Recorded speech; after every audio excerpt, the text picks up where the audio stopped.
Sudden గా ఇల్లు ఖాళీ చేసి ఎక్కడికి వెళ్ళగలవు? నా దగ్గర కూడా ప్రశ్నలే ఉన్నాయి, ఆన్సర్స్ లేవు.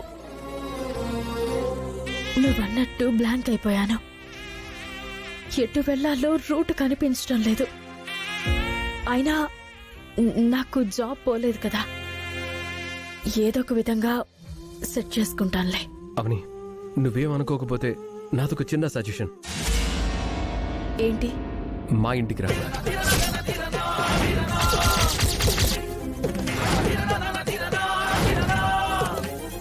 అన్నీ సెట్ అయ్యేంత వరకు మా ఇంట్లోనే ఉండు. నేను అందరితో మాట్లాడి ఒప్పిస్తాను. ఏమని ఒప్పిస్తావు? ఏమని మాట్లాడతావు? ఏ విధంగా నన్ను రమ్మంటున్నావు? ఊరికే ఉండడం ఇబ్బందిగా ఉంటే పేయింగ్ గెస్ట్ లా ఉండు.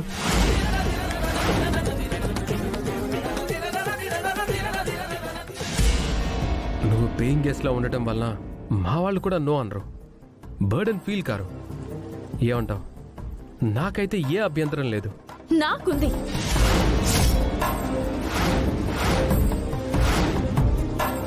నాకు అభ్యంతరం ఉంది. నేను నీ అంత సులువుగా తీసుకోలేను. భార్యని ఇంటికి పేయింగ్ గెస్ట్ గా రమ్మని అడుగుతున్నావు.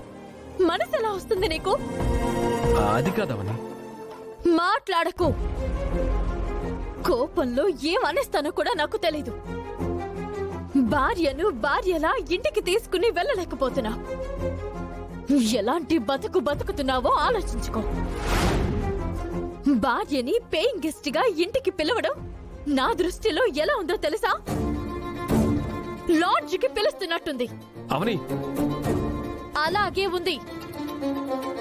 మాయతో నీకు భవిష్యత్తు బ్రహ్మాండంగా కనబడుతుంది. అందుకే నువ్వు ఈ విధంగా మాట్లాడుతున్నావు. ఎందుకు నన్ను అపార్థం చేసుకుంటావు? అర్థం లేని మాటలు మాట్లాడుతుంది నువ్వు. నేను అపార్థం చేసుకుంటున్నాను అని తిరిగి నన్నెందుకు దోషిగా నిలబెట్టే ప్రయత్నం చేస్తున్నావు? భార్యగా నా ఇంటిలోకి తీసుకుని వెళ్లే అవకాశం నువ్వు నాకెక్కడిస్తున్నావు? భార్య తప్పు చేయలేదు అని నీకు నమ్మకం ఉన్నప్పుడు నువ్వెందుకు నా తరపున నిలబడలేకపోతున్నావు? డిఎన్ఏ రిపోర్ట్ తప్పు వచ్చుంటుంది, మరోసారి టెస్ట్ చేయిద్దాము, అందులో నిజం బయటపడుతుంది అని ఎందుకు అనలేకపోతున్నావు? అక్షయ్య అక్రమ సంతానం అని నా మీద వేసిన మచ్చను ఎందుకు చెరపలేకపోతున్నావు? ఆ అండం నాది, ఆ పిండం నాది, ఆ రక్తం నాది, ఆ బిడ్డ నాది అని ఎందుకు మాట్లాడలేకపోతున్నావు?